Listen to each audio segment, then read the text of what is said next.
सफलता पाने के लिए हर व्यक्ति मेहनत करता है, लेकिन जैसे जैसे वह सफलता के नजदीक पहुंचता जाता है, उसके अंदर घमंड आने लगता है और वह अपने आप को गुरु से ज्यादा बेहतर मानने लगता है।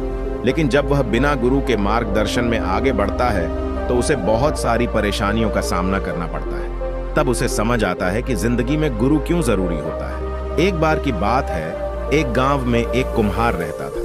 वह अपने परिवार का अच्छे से पालन पोषण करता था। उस कुम्हार का एक बेटा था जिसकी उम्र 15 साल थी। वह लड़का खेलता, कूदता और पढ़ाई करता था और कभी कभी वह अपने पिता की माटी के घड़े बनाने में मदद भी करता था। जब लड़का घड़े बनाता था तो वह घड़ा अपने पिता को बताता और पूछता कि पिताजी घड़ा कैसा बना है। तो उसका पिता देखता और बोलता, घड़ा तो अच्छा बना है, लेकिन इसमें एक कमी है, उसको ढूंढो और ठीक करो। तो लड़का उस घड़े को और अच्छे से देखकर उसमें सुधार कर देता और हर बार जब लड़का घड़ा बनाता तो वह हर बार अपने पिता से पूछता कि पिताजी घड़ा कैसा बना है। तो उसका पिता देखता और बोलता, घड़ा तो अच्छा बना है, लेकिन इसमें एक कमी है, उसको ढूंढो और ठीक करो। हर बार कुम्हार यही बोलता तो बच्चा उस घड़े को दोबारा से देखता और फिर उस घड़े को और अच्छे से गोलाई देता। अब धीरे धीरे वह लड़का इसी तरह घड़े को बनाने लगा और अपने पिता से पूछता तो कुम्हार उसे वही जवाब देता कि इसमें थोड़ी कमी है, देखो और इसमें सुधार करो। और लड़का उसे देखकर ठीक कर देता और अच्छे से उस घड़े को गोलाई देता। और ऐसा होते होते एक समय ऐसा आया कि मार्केट में उस लड़के का घड़ा 500 रुपये का बिकता और उसके पिता का घड़ा 400 रुपये में बिकता।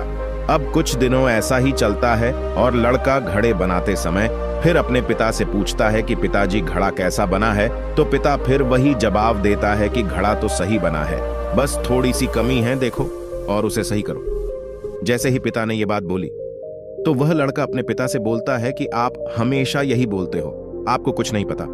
मेरा घड़ा मार्केट में 500 का बिकता है और आपका 400 का मेरा घड़ा अच्छा बना है, आप हमेशा कमी निकालते हो। तो पिता चुप हो जाता है और फिर बोलता है कि ठीक है बेटा, तुझे जैसा अच्छा लगे बना।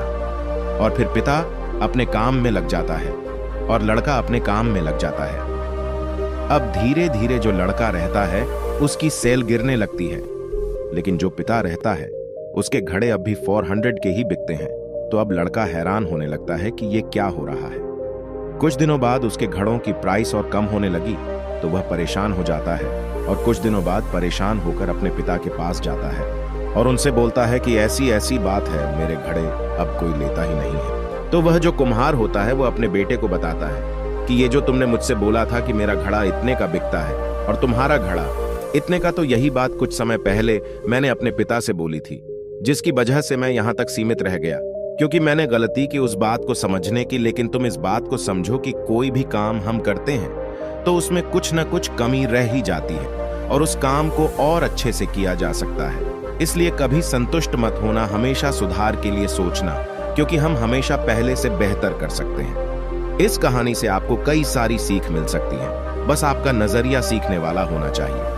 पहला, हमारा जो गुरु होता है वह हमेशा आगे बढ़ाने का प्रयास करता है और जो गुरु बोले उस बात को मानकर काम करना चाहिए बिना प्रश्न पूछे, लेकिन गुरु भी सोच समझकर बनाना चाहिए।